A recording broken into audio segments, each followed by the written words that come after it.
received word of a strange invention. What it can do will amaze you. Sejam bem-vindos, ouvintes. Eu sou seu co-apresentador, João Santos.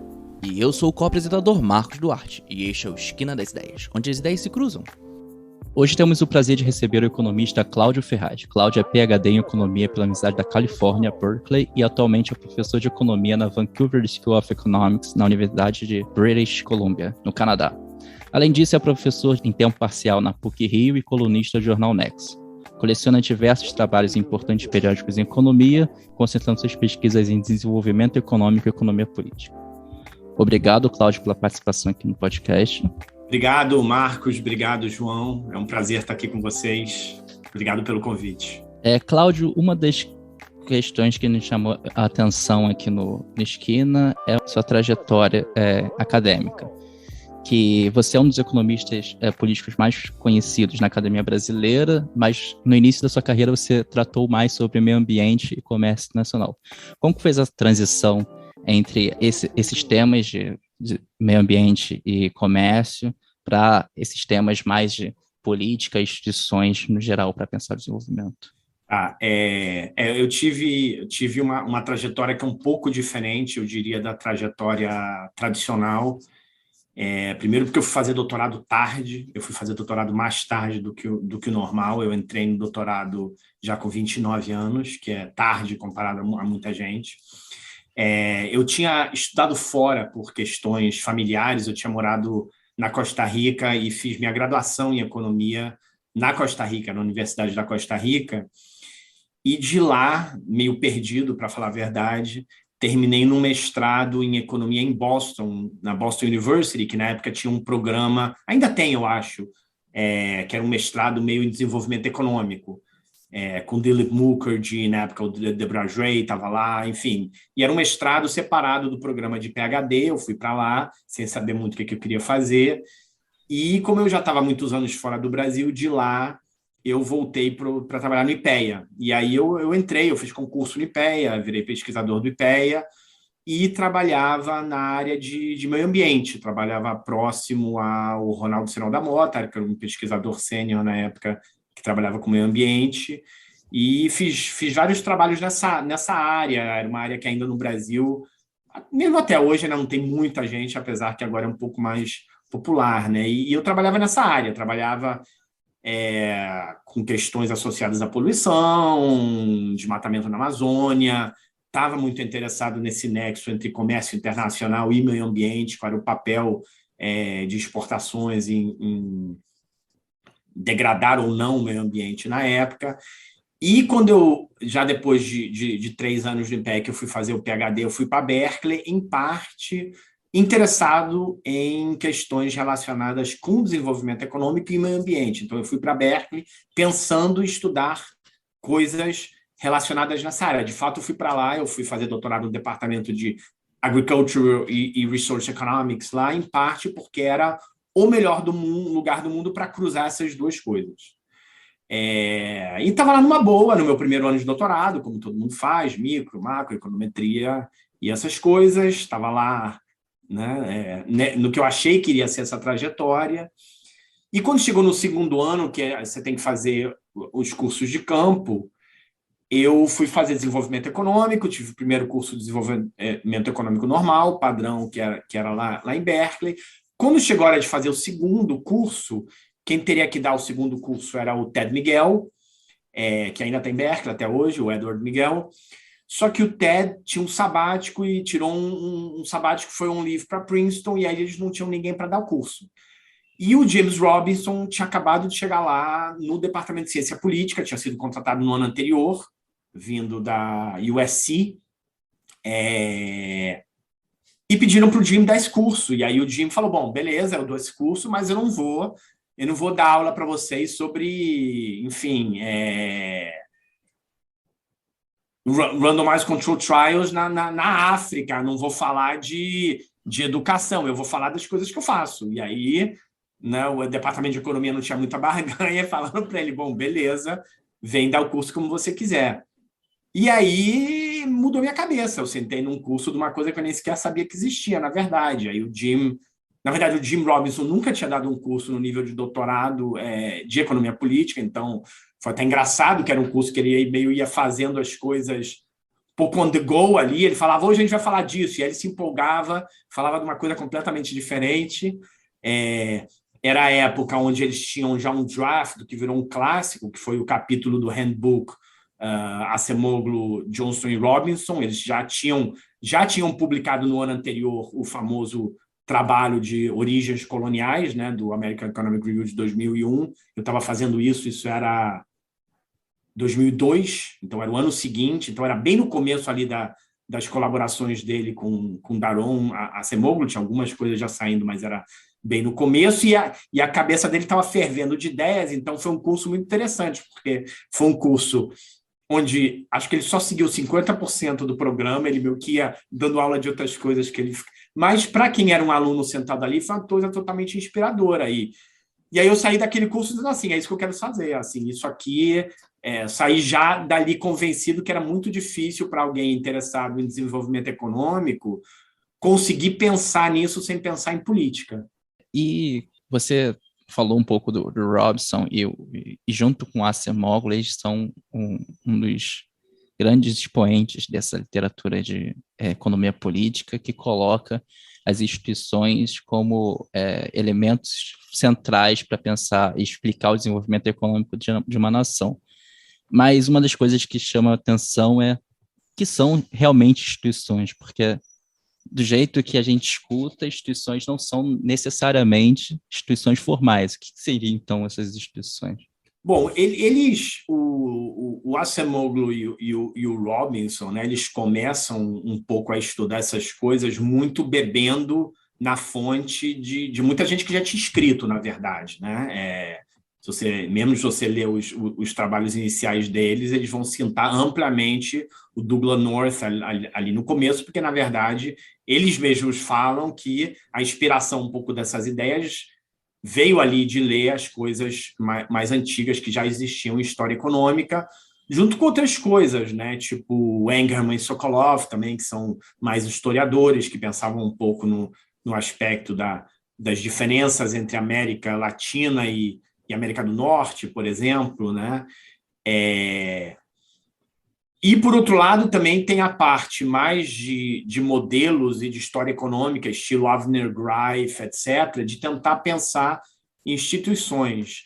Então, assim, eu acho que, em geral, quando a gente pensa em instituições, eu acho que a definição, né, que as pessoas gostam de dar, que eu acho que até hoje a definição que, em geral, as pessoas usam, é um pouco a definição do Douglas North, né, que instituições são um conjunto de regras do jogo que afetam a interação entre os agentes econômicos, né? Então, e essas regras do jogo, que nem você falou, né, Marcos? Essas regras do jogo, elas podem ser formais, então elas podem ser leis, né, escritas ou códigos escritos, ou elas podem ser muitas vezes informais. Então, muitas vezes as regras do jogo elas estão dadas por arranjos informais em como que a gente vai interagir, né?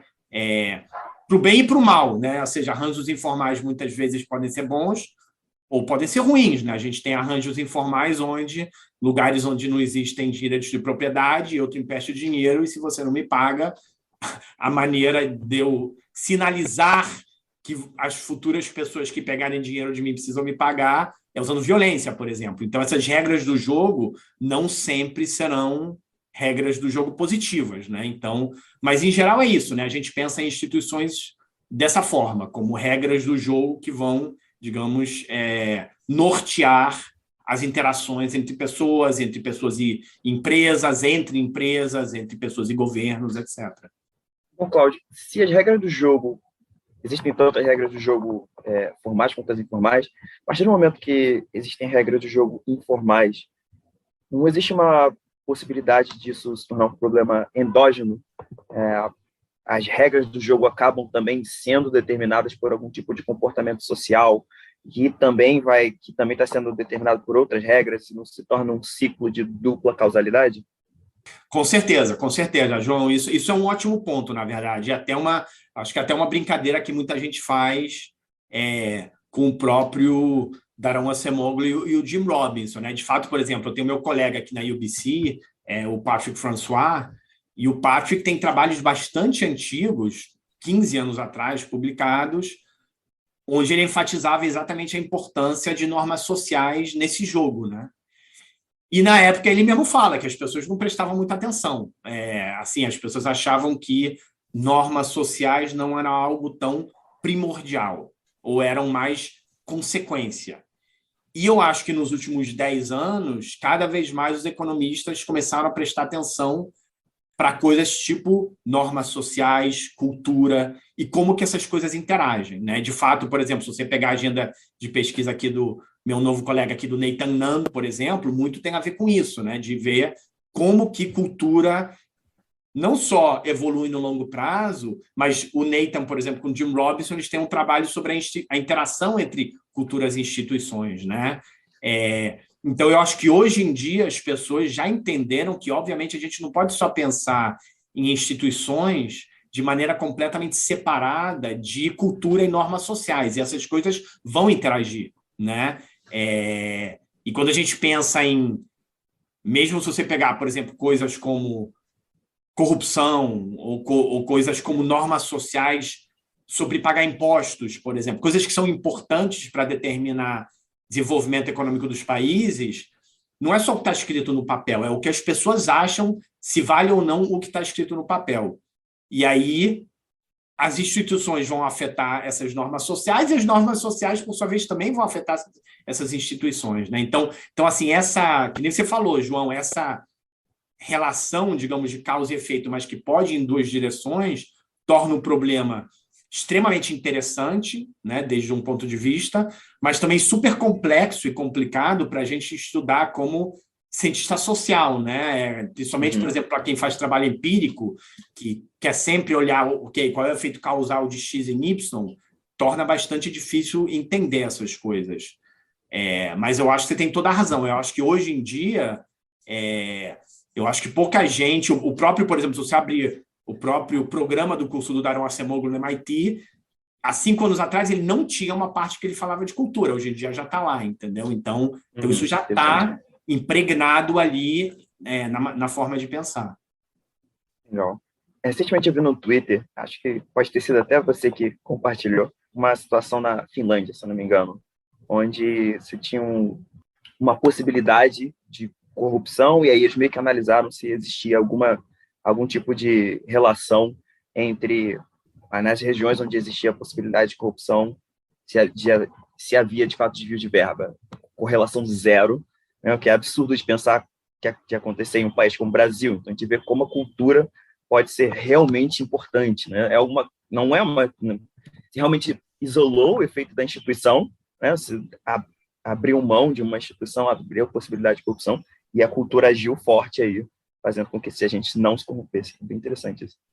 Não, com certeza. O melhor paper, eu acho, que melhor, digamos, exemplifica isso, que eu gosto sempre de passar quando as pessoas estão interessadas nisso, é um paper que está publicado no Journal of Political Economy, do Ted Miguel, aquele livro que eu falei que estava um livro, que, em parte, por culpa dele, fui fazer economia política com Jim Robinson, mas o Ted Miguel ele tem um paper com o Raymond Fishman, não sei se vocês já leram, sobre multas em diplomatas em Nova York. Não sei se já leram esse paper, é um paper bem interessante. Então, basicamente, o que eles fazem é que, se você é membro de um consulado, uma missão diplomática em Nova York, você pode deixar seu carro em algum lugar que vão te dar uma multa, mas você não paga essa multa, porque você é um diplomata.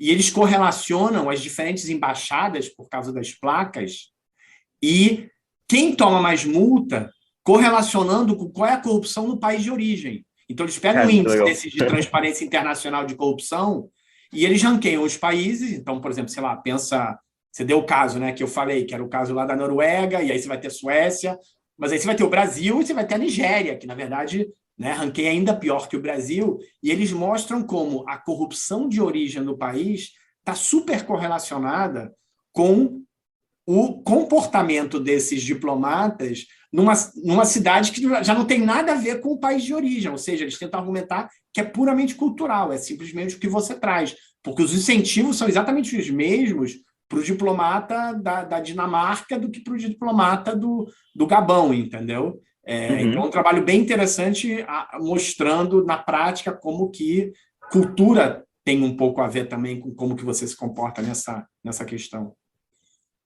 Bem legal. É uma dúvida que a gente tem aqui, é que instituição é um conceito mais político, né? São instituições políticas. E aí, cabe perguntar qual é o papel do economista, da pessoa que escreve teoria econômica, de estudar esse fenômeno em comparação ao cientista político, né? O que a teoria econômica tem para trazer de um diferente olhar, talvez, sobre esse problema? Bom, essa é uma boa pergunta, né? Eu acho que essa tensão sempre existe, né? Dos dois lados. Talvez eu acho que os cientistas políticos reclamam mais da gente, que a gente reinventa a roda e não dá o peso, digamos assim, necessário ao que já existia antes, né?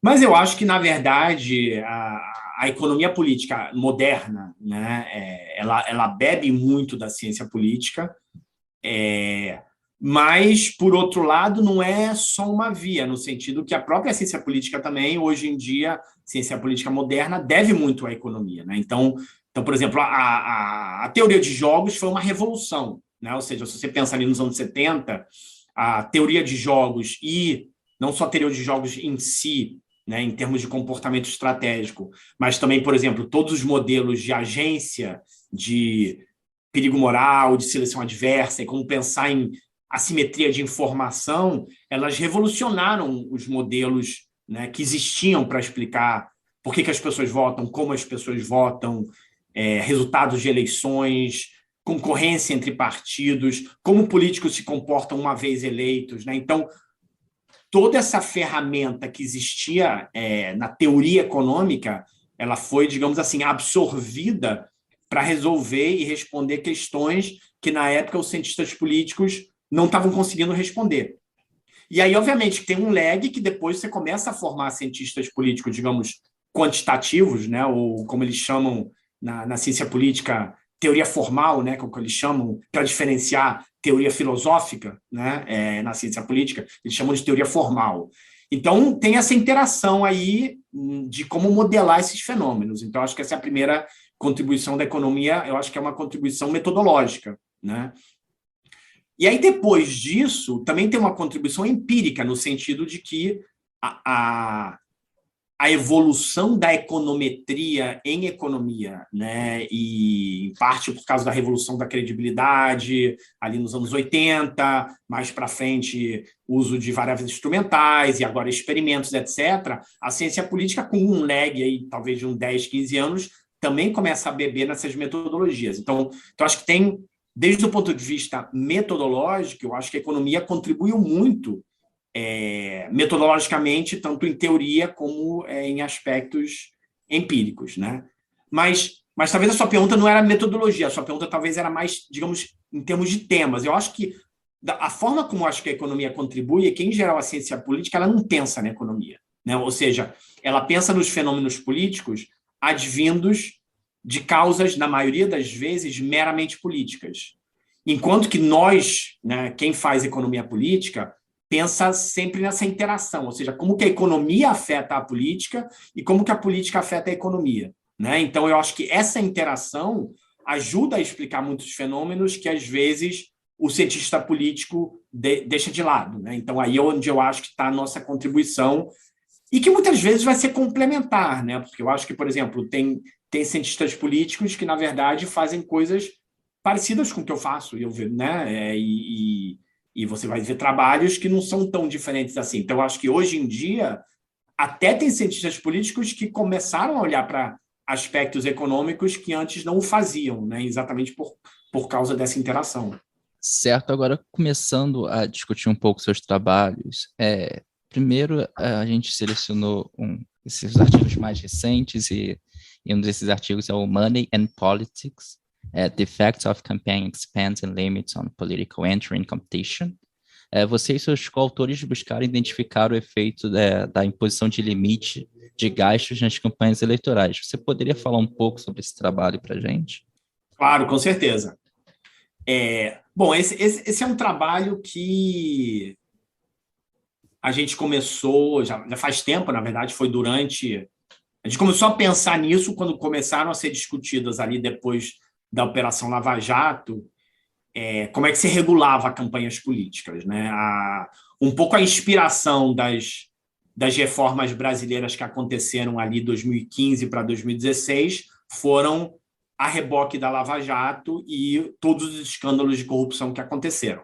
Então, implícito um pouco na discussão brasileira era que parte da culpa do excesso de corrupção que você tinha no sistema político brasileiro tinha a ver ou tem a ver com quão custosas são as campanhas políticas no Brasil, né? E de fato é verdade, mesmo quando você vê em termos relativos, você pega dados internacionais, as campanhas políticas no Brasil elas são mais custosas do que deveriam ser. Enfim, obviamente que aí você tem que botar uma métrica, o que significa deveria ser, né? Aí você pode normalizar de alguma maneira, mas eu acho que independente de como que você decide fazer essa normalização, as campanhas políticas brasileiras elas são bastante caras. E aí você tem duas reformas que surgem. A primeira reforma, que é você banir as contribuições de campanha de empresas, ou seja, você permitir somente que indivíduos possam contribuir para a campanha.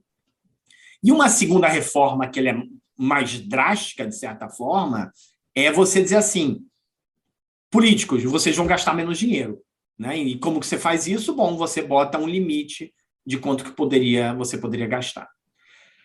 Essa é uma discussão que ela não é só brasileira. Então, parte do nosso interesse também de responder essa pergunta é porque existe uma discussão na literatura. Na verdade, existem duas discussões diferentes na literatura que inspiram um pouco esse trabalho, né? A primeira é qual é o efeito de gastos de campanha em resultados eleitorais? Né? Será que realmente o efeito é enorme ou simplesmente é um jogo de soma zero onde eu estou competindo com o João, eu gasto um bando de dinheiro, o João também gasta um bando de dinheiro e no final não importa. Então é meio que dinheiro jogado pela janela, né? Então tem essa primeira pergunta, quanto que realmente se importa, se não importa e quanto que importa. Tem uma segunda pergunta que é, bom, se importa, por que importa? Ou seja, você tem modelos em economia política que dizem que gastos de campanha, eles sinalizam alguma coisa.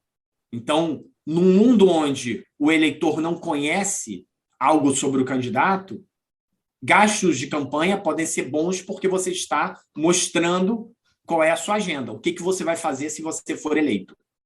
Ou se você já é um político, se você for reeleito, o que você vai fazer? Então, você pode interpretar gasto de campanha como algo que pode ser welfare enhancing, de certa forma. Ou seja, pode aumentar o bem-estar no sentido que eleitores podem aprender sobre candidato e escolher melhores pessoas. Ou, modelo alternativo é um modelo onde, na verdade, gastos de campanha, sim, podem mudar como os eleitores votam, mas simplesmente porque convencem os eleitores a votar em você. Não porque o eleitor está aprendendo alguma coisa sobre a sua plataforma que ele não conhecia, mas porque eu estou convencendo o eleitor que eu sou mais capaz do que o João e, consequentemente, os eleitores deveriam votar em mim. Então, essa discussão ela existe. Para que serve gastos de campanha? Não é uma discussão que está encerrada. Ao contrário, eu acho que hoje em dia, com a migração, por exemplo, para mídias sociais, essa discussão ela é maior ainda, para ser sincero. Estava almoçando aqui com o meu colega aqui colombiano, né? A Colômbia acabou de ter eleições, ele estava me dizendo como que esse candidato novo que surgiu do nada, basicamente estava explodindo em parte por causa de TikTok. Então, assim, isso é uma coisa que nem no Brasil, né, a gente ainda está vendo em eleições. Mas, enfim. Então, assim, existe, só voltando, existe essa discussão. Primeiro, se gastos de campanha importam. Segundo, por que importam? E aí, consequentemente, se eles importam e por que eles importam, isso deveria informar a gente se a gente deveria regular ou não e como a gente deveria regular. Tá? Porque, por exemplo, se a gente bota um gasto de campanha, um limite em quanto que poderia gastar, você pode pensar que num mundo onde os eleitores estão sendo informados, Se você limita muito, os eleitores vão ter agora menos informação e podem estar escolhendo piores pessoas. Por exemplo, eu não estou dizendo que isso aconteça, só estou falando que, teoricamente, essa possibilidade existe, né? Então, tem muitas perguntas ainda em aberto, em parte, porque é difícil você ter a variação empírica para você estudar essas coisas, tá? Então, o que aconteceu no Brasil é que essa reforma que aconteceu de botar um limite de gasto, e onde esse limite ele foi colocado de forma diferente para diferentes lugares, por causa da lei como foi implementado, nos permitia olhar para isso. Então, como muitas das regras doidas que existem no Brasil, porque existem muitas, o limite foi implementado com base em quanto que a pessoa que gastou mais dinheiro naquele mesmo município na eleição anterior, ou seja, em 2012, a gente estava olhando na eleição de 2016, tá? Então, o limite foi colocado em função da pessoa que gastou o máximo de dinheiro naquela eleição, botando um limite percentual sobre esse valor.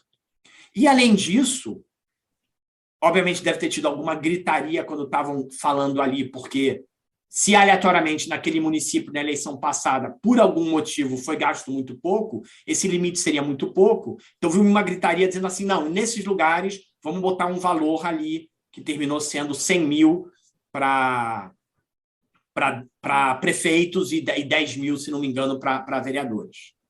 Então, o que a gente explora nesse trabalho é que, dependendo desse limite que tinha acontecido na eleição passada, municípios diferentes iam estar sujeitos a limites diferentes.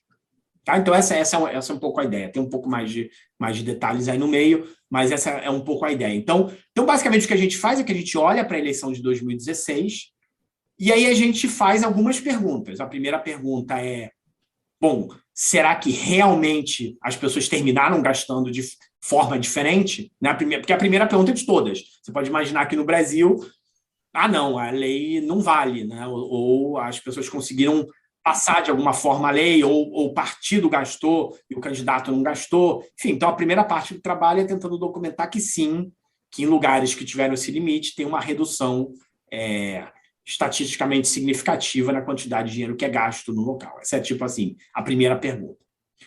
As nossas hipóteses no trabalho, quais eram as nossas hipóteses? O que a gente achava que ia acontecer, né, e a gente tem um modelinho que previa alguma dessas coisas, mas basicamente o que a gente achava que ia acontecer. A primeira coisa é, você vai tornar a campanha mais barata, você vai ter na margem uma maior entrada, ou seja, mais gente vai querer concorrer. Se você tem algum candidato ali na margem que está decidindo se vai entrar ou não, a campanha ser mais barata vai fazer com que esse candidato na margem entre. Então, a primeira previsão que a gente tinha era, primeiro, você vai ter mais gente concorrendo. A gente foca em prefeito, mas você poderia imaginar a mesma coisa para vereadores. Tá? Então, essa é a primeira coisa. A segunda coisa que a gente achava... Então, esse primeiro resultado a gente encontra. Efetivamente, aumenta o número de candidatos concorrendo. A nossa segunda previsão era que gente que, a princípio, você poderia esperar que tivesse mais dificuldade em arrecadar dinheiro, recursos para se lançar candidato, fosse se beneficiar. Então, quem talvez seriam essas pessoas?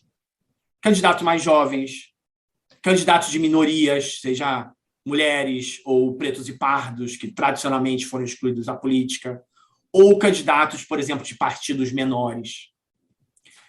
E aí, surpreendentemente, a gente não encontra isso. Então, a gente consegue rejeitar, mesmo efeitos pequenos, a gente encontra um efeito zero sobre a mudança de composição. O que a gente encontra de mudança? O que a gente encontra de mudança é que em lugares onde você bota um limite mais baixo para o gasto, você termina atraindo candidatos menos ricos, e em lugares onde você bota um limite mais alto para o gasto, você termina atraindo candidatos mais ricos. Tá? Então, tem uma diferença na composição de candidatos em relação à riqueza deles. Vou só fazer um parêntese aqui, que isso é dado autodeclarado de riqueza que os candidatos têm que dizer. Então, obviamente, tem um pouco de erro aí. Obviamente, você não esperaria que na margem a gente está usando uma regressão descontínua como metodologia, então isso não seria um problema, a princípio, para o que a gente está medindo, né, no grupo de tratamento e controle, por dizer assim. de maneira mais técnica. Mas é isso que a gente encontra. E aí, finalmente, a gente encontra que essa imposição de um gasto menor beneficia o concorrente que não é o incumbente. Ou seja, o prefeito que está tentando se reeleger consegue se reeleger com menor probabilidade. A proporção de prefeitos reeleitos em lugares onde você bota esse limite de gasto mais baixo termina sendo menor do que lugares onde você permite que os candidatos gastem mais, né? Então, basicamente, o que termina acontecendo é que os prefeitos incumbentes eles têm muito maior capacidade de alavancar dinheiro, em parte porque eles já estão no poder, em parte porque eles conseguem, talvez, prometer coisas para seus potenciais financiadores de maneira mais crível do que o concorrente, talvez, e botar um limite de gasto faz com que você reduza a probabilidade de reeleição desses prefeitos incumbentes. E aí, o último resultado do trabalho, que para a gente, pelo menos, foi um pouquinho surpreendente, mas, enfim, pesquisa empírica é o que é, né? É que a gente achava que a gente ia encontrar que o fato de você não reeleger ou reeleger com menor probabilidade ou proporção aqueles prefeitos incumbentes mais ricos poderia mudar o tipo de política pública implementada no município, tá? E aí a gente olha para algumas coisas, a gente olha para gasto público, por um lado, e, por outro lado, a gente olha para indicadores que podem, digamos, a gente acha, reagir no curto prazo, a gente olha até 2 anos depois, então a gente olha, acho que o último dado que a gente olha, se não me engano, é de 2018, não me lembro agora se foi 2018 ou 2019, talvez a gente tenha alguma coisa de saúde 2019. Mas a gente olha, por exemplo, para indicadores de saúde, indicadores de educação. A gente tem educação, a gente olha a Prova Brasil em 2019, por exemplo. Tá? Então, até eleição 2016, então é o 3º ano do mandato, né? 17, 18, 19, e a gente não encontra nenhuma diferença nesses municípios. Né? Então, a gente meio que interpreta dizendo não é tão simples mudar as coisas assim. Né? Então, se a gente acha que, por exemplo, parte do porquê que você vê provisão de bens públicos e serviços, saúde, educação em municípios, em governos locais, com qualidade diferente, tem a ver com o tipo de pessoa que você está elegendo, você tentar mudar o tipo de pessoa via impor um limite não gera, pelo menos no curto prazo, obviamente que aí tem uma pergunta aí, né, um ponto de interrogação de que talvez você mude a dinâmica dos municípios no longo prazo, etc. De fato, isso é uma coisa que a gente quer fazer, que está aí na nossa agenda, olhar prefeitos de longo prazo, na dinâmica do município. Né? Teve a eleição de 2020, depois vai ter bens públicos providos depois, etc. Então, a gente tem como agenda tentar olhar prefeitos de longo prazo. Pelo menos no curto prazo, a gente não encontra mudanças nesse sentido. Uma questão que eu achei interessante foi o não efeito de inclusão de pessoas de minoria ou essas populações que historicamente são marginalizadas da política, né? Então, aparentemente, pelo menos o que eu interpretei foi que talvez existiria um fator não econômico, então, um outro fator que impede essas pessoas de entrarem na política, né? Vocês chegam a interpretar isso no artigo? Não, mas é uma parte da minha agenda de pesquisa ativa. Então, por exemplo, eu tenho um trabalho que eu estou trabalhando com uma coautora e coautor, tentando olhar para a questão de gênero na política brasileira, por exemplo. Uhum. Ou seja, o que terminou acontecendo no Brasil, em geral, foi que, com a proibição de financiamento de campanha de empresas, o que você fez foi que você criou um sistema, um pouco depois, né? Teve a eleição municipal de 2016, que a gente olha. Logo depois disso, os deputados entenderam que eles tinham feito uma besteira. Né? Ou seja, uma besteira no sentido de que você tinha proibido as empresas de doarem e o equilíbrio de custo de campanha no Brasil continuavam alto, então eles criaram esse fundo eleitoral. Né? Então, você criou um sistema de financiamento público de campanha para entrar no lugar do financiamento privado de campanha. E, ao criar o financiamento público de campanha, o que você fez foi que você deu um poder em excesso para os caciques partidários brasileiros, porque a maneira como os recursos são distribuídos no Brasil são distribuídos de forma extremamente concentrada no topo, ou seja, os caciques de partido têm um poder absurdo em como que você vai dar esses recursos, né? Entre estados e depois entre estados e entre municípios em eleições locais. Então, assim, voltando à tua pergunta, João, o que termina acontecendo é o seguinte: para uma mulher ou para alguém de uma minoria que tradicionalmente não tem voz dentro de partidos políticos, é difícil receber esses recursos. Nesse trabalho que a gente está fazendo, a gente está olhando para a reforma ou para a decisão que o Supremo fez no Brasil, que obrigou, em tese, e eu vou falar em tese porque, né, tem coisas ali no meio que acontecem na prática, aí é um bom exemplo de instituições de fato e instituições de jure, né, o que está escrito, o que é aplicado. Então, o STF obriga os partidos políticos a obedecerem às cotas e darem 30% dos recursos para mulheres dentro dos seus partidos, né? Então, o que a gente está olhando nesse outro projeto que a gente ainda tá em andamento, mas qual foi o efeito disso, basicamente. Mas assim, como você falou, tem a parte da oferta e tem a parte de demanda no Brasil. Tem tanto a parte de que os partidos políticos discriminam por um motivo ou outro esses grupos tradicionalmente, né, que foram deixados fora da política, seja mulheres, sejam representantes de periferias e favelas, sejam pretos e pardos, etc.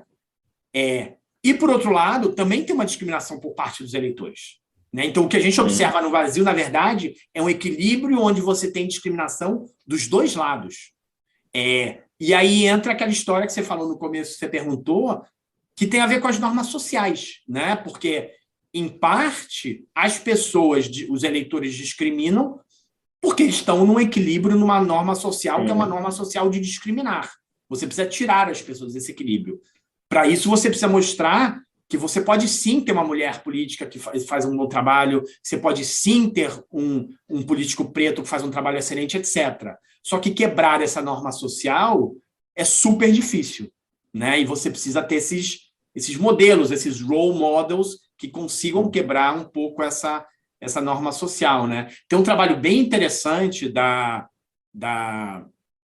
Rohini Pandey, com Esther Duflo e coautores para o caso da Índia, que mostram que as cotas da Índia para mulheres, por exemplo, mesmo depois que você tira a cota, naquele município, os eleitores continuam votando mais nas mulheres, ou seja, você muda o equilíbrio, porque você colocou uma mulher ali que mudou a percepção do eleitor de que mulher não é tão ruim como eu achava, né, entre aspas. E aí, depois disso, você consegue mudar esse equilíbrio, né? Então assim, essa é uma discussão interessante, por exemplo, no Brasil, para quem, por exemplo, é contra cotas, não entende que cotas temporárias podem atuar para simplesmente conseguir mudar esse equilíbrio de normas sociais, de colocar, né, nós economistas falamos de modelos de equilíbrio múltiplo, de colocar em outro equilíbrio, simplesmente porque muda o belief de todo mundo em relação ao que as outras pessoas acham. Inclusive das próprias mulheres e minorias, né, que ao ver exemplos de pessoas que chegaram lá, têm mais confiança para participar do processo político também. Totalmente, totalmente. Então, agora vamos falar do seu artigo com coautores Political Power, Elite Control and Long Run Development, Evidence from Brazil, onde vocês estudam como a ascensão dos militares ao poder durante o período da ditadura levou à redução da concentração política em torno de elites locais e, consequentemente, aumentando a competição no ambiente político dos municípios. Como você poderia explicar, primeiramente, como essas elites haviam chegado ao poder?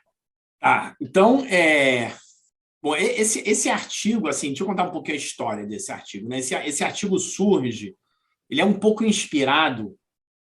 Bom, para quem leu os trabalhos iniciais do Acemoglu Johnson Robinson, né, de origens coloniais e de instituições, etc., seguido por exemplo, o trabalho da Melissa Dell no Peru, todos esses trabalhos que mostram como que instituições persistem no longo prazo, né? Então, tem um grupo de trabalhos acadêmicos mostrando, olha, a história ela é um peso em países ou em regiões, e você observa essa grande persistência. Se você teve escravos no passado, instituições que exploravam, por exemplo, as pessoas, e você teve um equilíbrio político onde as elites queriam manter isso, basicamente isso vai persistir ao longo do tempo.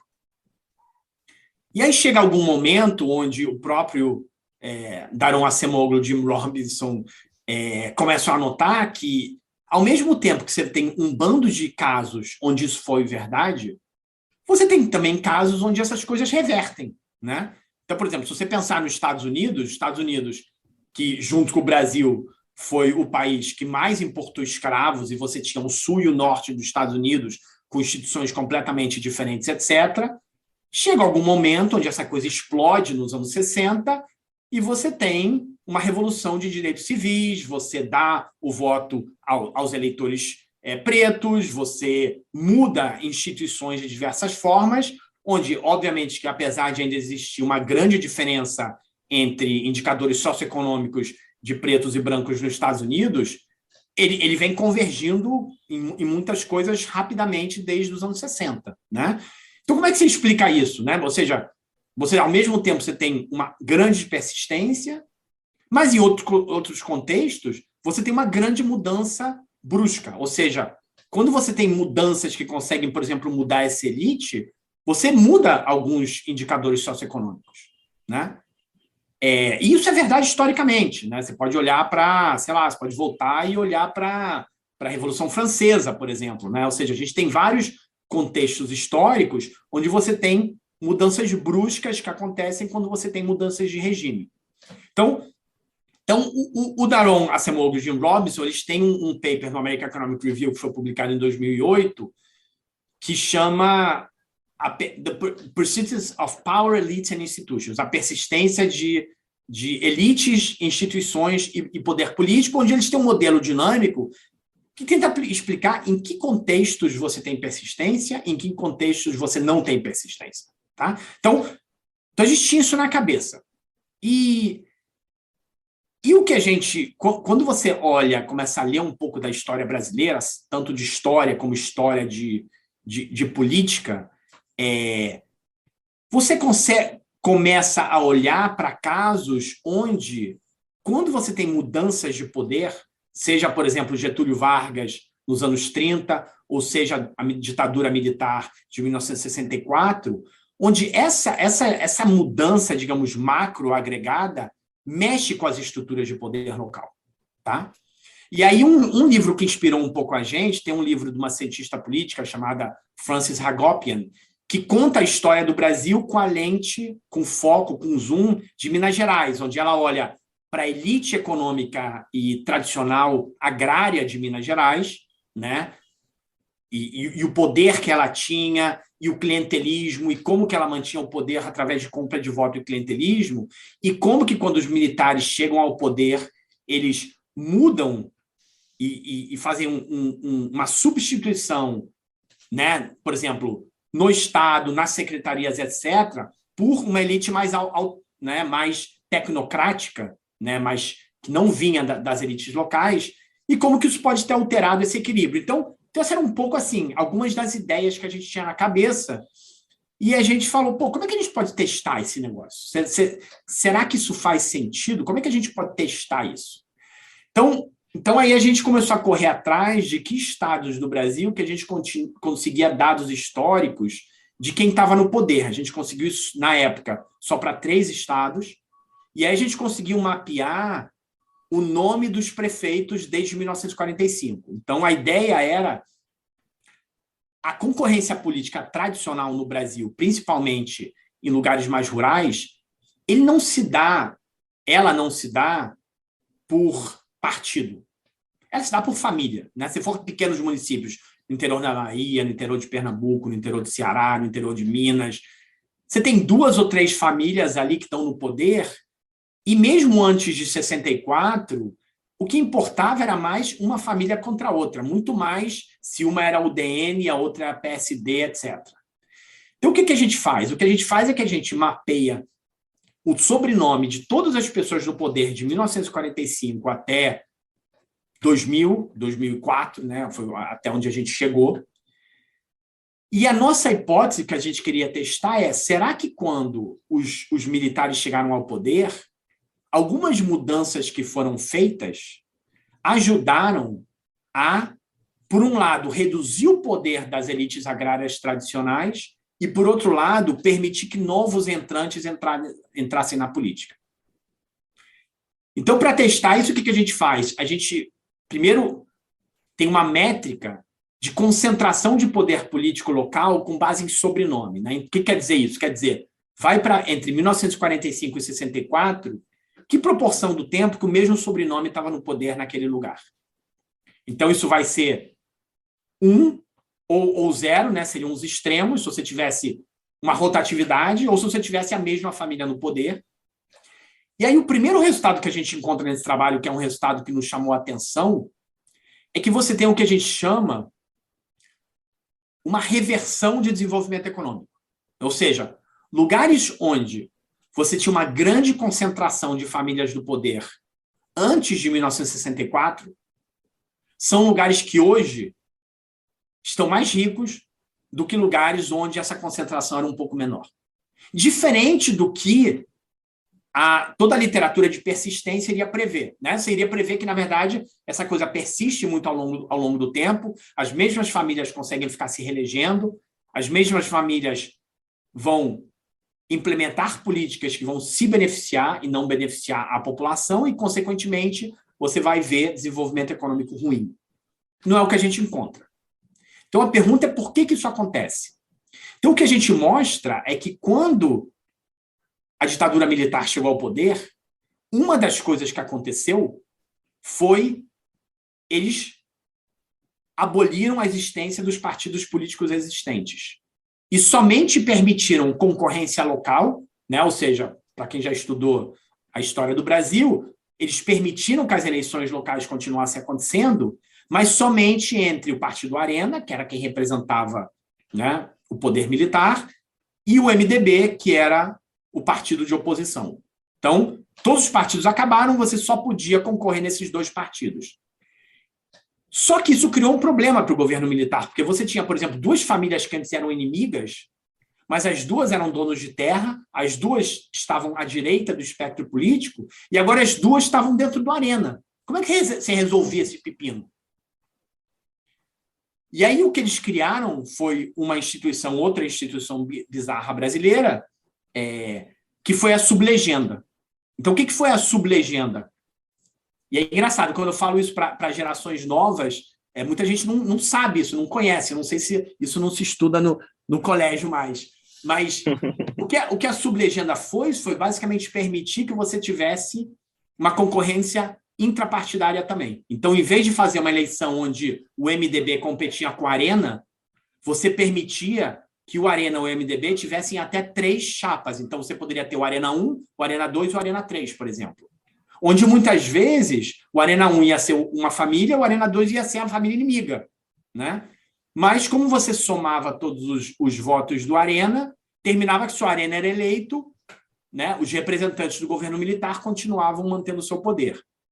O que a gente mostra é que, de maneira indireta, a gente argumenta, né? A gente acha, pelo menos, que de maneira indireta, isso faz com que você tenha mais concorrência política. Ou seja, você traz novos agentes para a arena política com isso. Em vez de manter só 2 famílias, você aumenta a concorrência política no longo prazo. Então, a gente mostra que essa mudança faz com que lugares que inicialmente tem maior concentração, você termine com mais concorrência política, mesmo depois da transição democrática a partir de 1985. E a gente argumenta que essa maior concorrência política é o que gera maior provisão de bens públicos, menor corrupção, etc., o que faz com que você tenha uma reversão, que nesses municípios exatamente são os municípios que terminam sendo mais desenvolvidos no longo prazo. Né? Então, a história é interessante porque, assim, a gente pensa normalmente, e obviamente que não é um paper, e isso é sempre importante, inclusive tem um parágrafo na conclusão só sobre isso, porque não é um paper Não um paper sobre a ditadura, não um paper dizendo que a ditadura fez isso ou que a ditadura fez aquilo. É um paper sobre um choque institucional.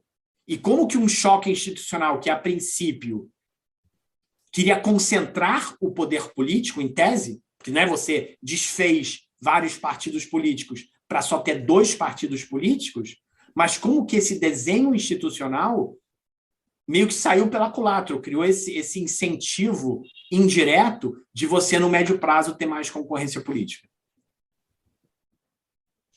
Bem interessante. Bom, e você comentou que, né, essa redução de concentração acabou impactando na provisão de bens públicos, e entre outras medidas de bem-estar. Como vocês avaliam isso? Quais são as políticas públicas que vocês avaliam? Novamente, saúde, educação? Como vocês estão olhando mais médio prazo? Tem outras medidas de política pública que vocês avaliam? Assim, na versão do trabalho agora, a gente focou exatamente em saúde e educação, porque são as 2 métricas onde, né, a gente tem mais dados e onde esses efeitos, digamos assim, são mais diretos. Mas a gente também a gente tem esses indicadores de corrupção de outros trabalhos que o Fred e eu já fizemos, né, vindo das auditorias da CGU, e a gente mostra que mesmo quando a gente olha para a corrupção, os efeitos também são menores nesses lugares em corrupção, né, no sentido que lugares que, por causa dessa mudança institucional, terminam com maior concorrência política, são lugares onde você observa hoje também menos corrupção, né, e a gente tenta argumentar que esses efeitos são via concorrência política. Certo. Agora, entrando no último artigo, a gente tem comentado sobre competição política em diversos momentos aqui, e um desses trabalhos que está produzindo agora é When Democracies Refuse to Die, Evaluation and Training Program for New Politicians, que basicamente são esses programas que tentam formar novas gerações de políticos que entra um pouquinho nessa questão de competição política. Você pode falar como funcionam esses programas e o que vocês tentaram identificar nesse trabalho? Esse é um trabalho bem novo, assim, a gente começou a apresentar agora, estamos apresentar em umas 2 conferências agora no verão europeu, e nem temos uma versão escrita, na verdade, né? Mas é uma coisa que me preocupa muito e é uma agenda de pesquisa também muito ativa dos meus 2 coautores, né? Tanto o Ernesto Dalbot quanto o Frederico Finan. Eles têm um trabalho que é o oposto desse, né? Eles têm um trabalho que saiu no Quarter Journal of Economics há alguns anos atrás sobre a Suécia, que olha para quem são os políticos na Suécia, né? E é interessante porque a Suécia é legal para fazer isso, porque como os países nórdicos você consegue tem indicadores ao longo da vida das pessoas que você consegue cruzar, eles têm todas essas medidas do QI de gente que decide ser político ou não, etc., mas você tem para a população toda. Então, o que é interessante nesse caso é que você consegue comparar o que é um político comparado ao resto, né? E eles mostram nesse trabalho da Suécia como que os políticos da Suécia são super positivamente selecionados comparado com a população em várias métricas, inclusive QI, né? Então assim, tanto o Fred como o Ernesto, eles já têm pensado nessas coisas de seleção de políticos. Eu e o Fred, a gente pensa nisso há muito tempo, a gente tem um trabalho antigo olhando para salário de políticos no Brasil e qual é o papel de salário de políticos em atrair gente melhor. Então, assim, essa questão de seleção política era uma coisa que já estava, né, na nossa agenda de pesquisa há algum tempo. Mas eu acho que tem uma coisa nova que aconteceu no Brasil a partir aí da debacle democrática, né, em 2018, que é exatamente que nem você falou, Marcos, que é, por um lado, essa incapacidade dos partidos políticos de renovarem a política em relação ao que os eleitores querem, o que a população quer. Então, uma insatisfação crescente, que não é única no Brasil, né? Está acontecendo em vários países. A eleição do Trump nos Estados Unidos, um pouco também é isso, agora a eleição recente na França. Então, existe uma insatisfação generalizada com os políticos e os partidos políticos. No Brasil, isso é acentuado, obviamente, com a Lava Jato e a percepção que é tudo bandido, que é tudo corrupto, que é tudo uma porcaria. Então, essa demanda por outsiders, né, que deveriam vir salvar o nosso país, Só que, por outro lado, existe uma não resposta por parte dos partidos políticos. Em parte, porque eu acho que os partidos políticos não sabem muito como responder, em parte, a gente volta na discussão de instituições, né? Em parte, o nosso sistema de lista aberta proporcional, né, faz com que os partidos políticos tenham um incentivo de buscar estrela de Big Brother, jogador de futebol, cantor de forró, o que for, né? Ou seja, puxadores de voto. Então, assim, por um lado, você tem esse incentivo de buscar gente que puxe voto, mas não necessariamente vai ser a melhor pessoa. Por outro lado, eu acho que tem uma incapacidade de renovação acontecendo. E, desde o lado da oferta, mesmo gente que, a princípio, gostaria ou acha que poderia contribuir, eu acho, aí é um pouco a nossa hipótese desse trabalho, não sabe muito como entrar na política.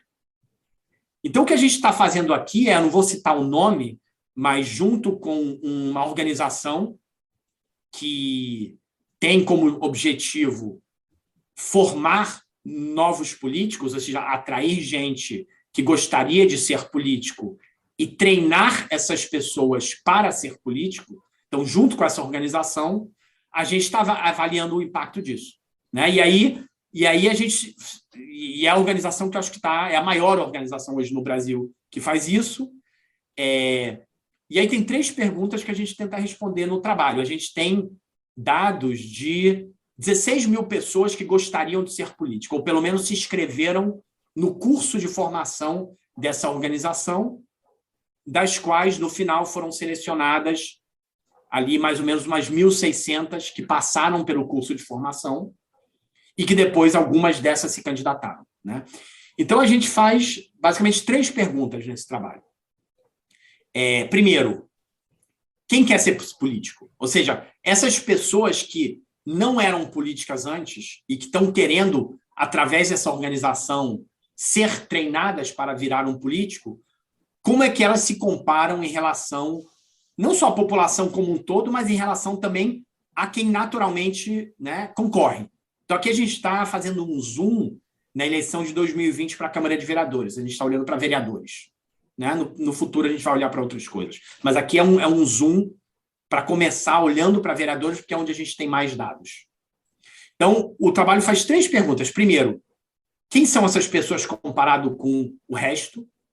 Segundo, o processo de seleção dessa organização consegue, a princípio, selecionar pessoas que se diferenciam do resto? Então, o que é interessante é que essa organização faz algumas perguntas para as pessoas quando elas se inscrevem.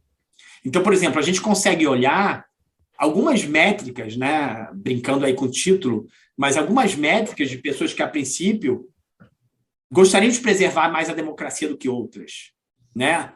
Ou a gente consegue olhar para a ideologia, ou a gente consegue olhar para pessoas que acham que bandido bom é bandido morto, ou não, entendeu? Então, a gente consegue olhar para várias métricas, que algumas são ideologia, algumas você poderia chamar de métrica esquerda-direita, e outras você poderia chamar de métrica querem preservar a democracia acima do resto e não. E aí a gente pode olhar para o processo de seleção, né? Onde a gente mostra que, de fato, essa organização parece selecionar gente mais pró-democracia e mais pró várias coisas que parecem positivas. Diferente do que a gente pensou no começo, diferente de muita coisa que os jornais dizem, não é uma seleção ideológica para a direita, muito pelo contrário, que, na verdade, para a gente nos surpreendeu. E a única coisa que fica muito clara, digamos assim, nesse trabalho no final, é que também não é uma seleção que diversifica a política nas direções que a gente gostaria de diversificar a política. Então, assim, eu acho que a grande agenda de pesquisa aqui, o que a gente mostra no final é que esse processo ele parece selecionar melhor em várias métricas, o curso aumenta a probabilidade das pessoas se candidatarem para a política, a probabilidade das pessoas se elegerem não é óbvio, em parte porque, apesar de alguns desses candidatos conseguirem mais voto, eles terminam não no topo da lista do partido. Então, assim, apesar dessas pessoas receberem mais votos, é bem ruidoso o nosso efeito ali sobre se elas se elegem ou não. Hoje em dia, eu diria que é ruidoso. Pode ser zero, pode ser pequeno, eu não sei ainda o que é, tá? Mas eu acho que, assim, como conclusão, acho que tem duas conclusões que saltam aos olhos, pelo menos assim, que a gente tem por agora desse trabalho. Primeiro, você renovar a política de fora não é tão fácil, porque você precisa, no final, da estrutura partidária, você precisa do apoio, você precisa do financiamento de campanha, você precisa de todas essas coisas. Então, pensar que a gente vai salvar a democracia com grupos externos simplesmente treinando gente, jogando para dentro, e aí os partidos não precisando agir, não vai funcionar. A gente precisa dos partidos políticos. Então, em parte, assim, uma das minhas conclusões, que obviamente eu meio que, né, já sabia isso, mas é bom sempre ver a nossa intuição ali nos dados, é que a renovação tem que vir dos partidos políticos. Eles têm que estar embarcados nessa. Eu acho que essa é a primeira, digamos assim, conclusão. E a segunda conclusão é que renovar a política no sentido de renovar, no sentido de diversificar, ou seja, trazer caras novas. Então, pense aqui, gênero, raça e renda, né, familiar, é super difícil. E a menos que os partidos políticos ou programas como esse tenha isso como objetivo final, e na margem, assim, eles tinham, né? Você vê que eles tentaram trazer para dentro mais gente, mais candidatos pretos, mais mulheres. Na margem tem essa preocupação, mas ainda não é o suficiente para gerar esse aumento de representatividade, né? Então, assim, a menos que você faça uma política muito forte nessa dimensão, é muito difícil gerar essa diversificação. E esse trade-off sempre vai ter entre você trazer gente, digamos assim, mais qualificada, entre aspas, líderes locais, líderes empresariais, gente muito inteligente, gente etc. No contexto brasileiro, vai ter um trade-off disso com diversidade racial, diversidade de gênero, diversidade socioeconômica. Então assim, equacionar isso, a gente vai ter que pensar de maneira um pouco mais ampla em como é que você incentiva isso. E eu acho que é impossível você não ter uma discussão... Desculpa, acho que eu botei mudo aqui. É impossível você não ter, eu acho, uma discussão sobre cotas, mesmo que seja temporária. Assim, eu acho que uma discussão de cotas efetivas de gênero e de raça no Brasil, ela precisa ser feita. Tudo bem, você pode ser contra, você pode ser a favor, mas você tem que ter uma discussão racional sobre os possíveis efeitos e como é que isso vai funcionar. Bom, Cláudio, para encerrar, já que a gente está ficando apertado com o tempo, mas eu tenho uma dúvida, talvez seja boba, mas para mim não é tão trivial, porque renovar a política seria positivo. Basicamente, o que eu quero dizer é, por exemplo, você tem casos como Trump ou Bolsonaro não é um bom caso, porque ele não é um outsider de verdade, mas você tem casos onde outsiders talvez sejam visados a isso, mas levam a política num caminho menos democrático, vamos dizer assim. Bom, depende de como você pensa em renovação, né, João? Eu acho que é uma boa pergunta, mas assim, quando eu penso em renovação, acho que tem duas formas de pensar em renovação, certo? E aí depende do modelo que você tem na cabeça. Você pode pensar em renovação simplesmente, né? Eu escrevi um artigo para o Globo há um tempo atrás que chamava Os Dinossauros da Política, né? Então você pode pensar em renovação onde você tem as mesmas caras, né, a direita e a esquerda, com algumas poucas exceções, né? Ou seja, o Lula ainda é o PT no Brasil, assim, né? Você pode gostar ou não do Lula, mas o fato de você ter tão poucas lideranças novas, né? E você tem algumas, você tem o Marcelo Freixo, você tem novas lideranças, mas assim, são poucas, né? O Brasil, ele renova muito pouco. Você tem Eduardo Leite, você tem novas figuras, mas comparado no total,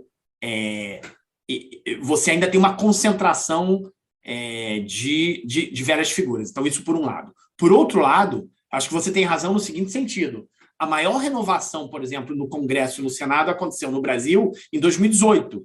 E você levou para dentro, tirando algumas pessoas, e aí, né, posso citar aqui exemplos, você pode gostar ou não, não me importa em que lado do espectro lógico você está, mas você tem gente como Tabata Amaral, que é uma deputada excelente. Você pode gostar ou não da pauta, mas em termos de produtividade do que faz, etc., você tem alguns desses jovens deputados, mas a grande maioria da renovação não foi essa. Na verdade, foi uma renovação catastrófica, para falar a verdade, né?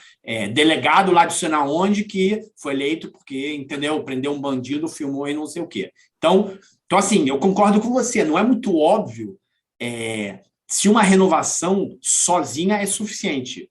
Mas por isso é que você precisa da seleção. E esse deveria ser o partido, né? O papel dos partidos políticos. O papel dos partidos políticos deveriam ser não selecionar o Trump, certo? Uhum, Você deveria exatamente...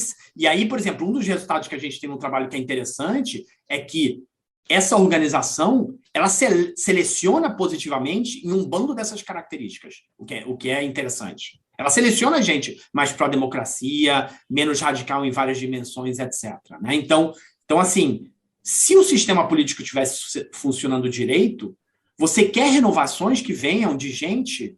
Porque a renovação pode ser um líder comunitário super importante, né?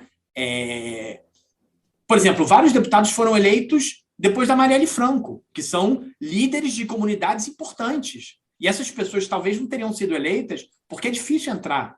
Né? Então, eu acho que tem os dois lados da renovação política. Tem um lado esse que você está falando, que é de um populista que não está muito interessado na política, que chega como salvador da pátria, mas tem o lado de um líder ou uma líder importante, onde o custo de entrar na política é muito alto e você precisa desse empurrão da seleção. Né? Então, assim, idealmente, a gente teria os partidos políticos fazendo esse filtro e indo atrás do candidato ou da candidata certa. A questão é, você consegue fazer isso de alguma outra forma? E eu concordo com você, que é uma pergunta em aberto. Você tem o efeito positivo e você pode ter o efeito negativo também. Bom, foi muito bom conversar com você, Cláudio. A sua pesquisa é muito interessante. Já conheci um pouco do que você faz pelo Twitter e também você é famoso, vamos dizer assim. Mas foi muito bom conversar e ouvir de você sobre o seu trabalho. E muito obrigado por vir aqui no podcast. Obrigado a vocês dois pelo convite, foi um ótimo papo. Espero conhecê-los aí pessoalmente. Aí a gente sempre costuma deixar um espaço no final para os nossos convidados divulgarem alguma coisa que queiram divulgar, sejam suas mídias sociais ou algum projeto interessante, qualquer coisa assim. Você pode ficar à vontade. Não, acho que só dizer que eu acho que a economia política continua sendo um tema super importante no Brasil. Acho que é uma área que cresceu muito. Eu me lembro quando eu voltei do doutorado, né? Eu voltei para o Brasil depois de terminar o doutorado ali em 2006. Praticamente ninguém estudava essas coisas, né? Todo mundo me olhava meio feio. Assim, eu me lembro de voltar, quando eu voltei para o IPEA, voltei para o doutorado, eu voltei para o IPEA ainda na época, e eu me lembro o diretor na época dizer, pô, mas isso aqui não é economia, que negócio é esse? Você foi estudar lá fora, para que a gente precisa saber isso aqui, né? E eu tinha alguma interlocução, às vezes, até maior com os cientistas políticos, e eu acho que cresceu muito a economia política. Hoje em dia, né, em diversos departamentos de economia no Brasil, tem gente fazendo, tem cada vez mais alunos de mestrado, doutorado, estudando temas relacionados, e dou força para continuarem, para o pessoal que está aí na graduação, no mestrado, doutorado, continuarem estudando esses temas, e eu acho muito difícil o Brasil sair da enrascada que está sem a gente entender melhor vários temas relacionados com economia política. Então, só queria deixar aqui a minha força para o pessoal continuar interessado e estudando esses temas. O Esquina das Ideias tem 2 episódios novos todo mês. Os episódios estreiam sempre em sextas-feiras. Fique atento ao nosso calendário para mais informações. Acompanhe o canal pelo Spotify, YouTube, Apple Podcast ou pela sua plataforma de áudio de preferência. Siga-nos também em @EDIPodcasts, com S no final, no Twitter e Instagram, e curta a página Esquina das Ideias no Facebook para acompanhar o cronograma do canal e conteúdos exclusivos.